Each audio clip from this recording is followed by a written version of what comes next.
When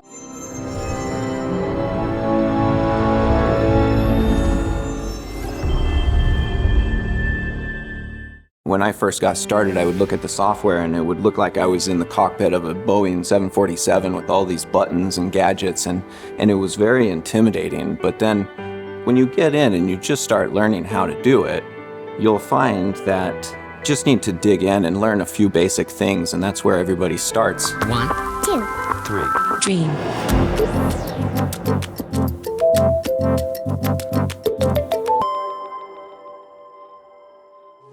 The game industry changed quite a bit, actually.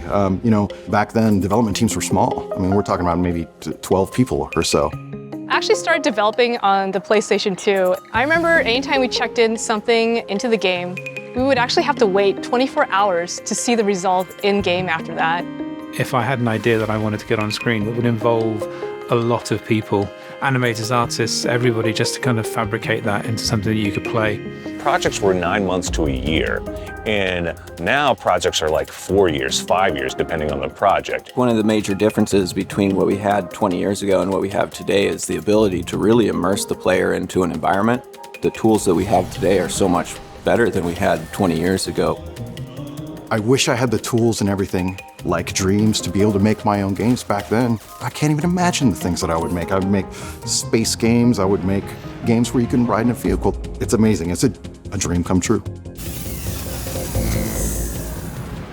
I tend to draw inspiration from a few various areas. Film, my personal experiences, whether it's travel or just some lighting that I happen to see on any given day. For God of War, I looked at a lot of martial arts videos. Like I just go onto YouTube and just try and find anything cool for the type of move I was doing.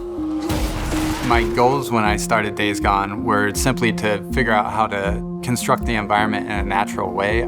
Finding that line of playability and presentation is always a big challenge. The big action movies, the big action sequences for games, like we want to make something that is completely memorable.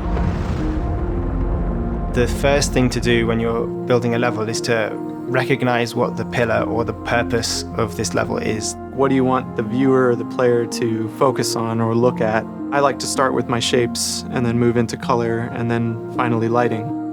Once you've nailed down the thing that you want to convey, then you can start building the whole level around that.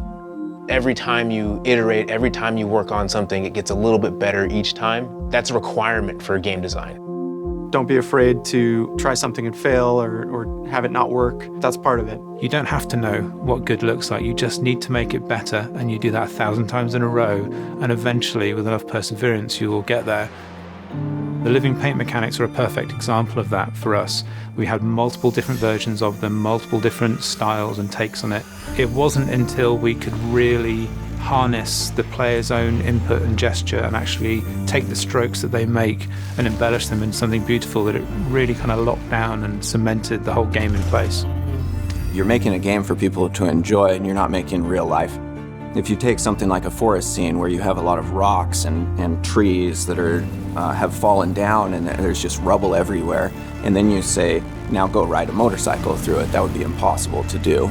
And so we had to clean up a lot of that stuff and try to retain the look and the things that make a forest feel like a forest while still keeping it clean and playable. When Kratos and Atreus first come up with their first set of bandits, and this fight scene led directly into a cinematic, we realized that we needed to have different enemy types you couldn't move to. By putting pillars in the way, we close off line of sight. So that way we knew the player had to kind of stay in this kind of range. And those were things that we had no idea on paper, and we didn't find out till we started iterating on it. Everyone goes into Dreams and they think that they're an artist, or they think that they're an animator, or they think they're a musician. And the beautiful thing about Dreams is it's all of those tools in one place. And I think it'll surprise people when they think that they're a musician and they find they're really good at art, or the other way around. Dreams is going to have a great impact on the games industry because it allows the consumers to be creatives. It will hopefully help inspire people to be designers or content creators. It's going to open the door to showing people who aren't part of the industry what it takes to make a game. You've got all of the tools that you need to make professional quality games, music and films. and all you need is a PlayStation 4 and a controller. I'm the art director at Insomniac Games. Design manager here at Ben Studio. Senior animator at Santa Monica Studio. Principal environment artist at Ben Studio. Design director at Insomniac Games. Designer at Media Molecule. Environment team lead at Ben Studio. Creative director of Pixel Opus. Senior narrative designer at Ben Studio. Senior level designer at Santa Monica Studio. Art director at Naughty Dog. Creative director at Media Molecule. And I can't wait To see what you create. In dreams.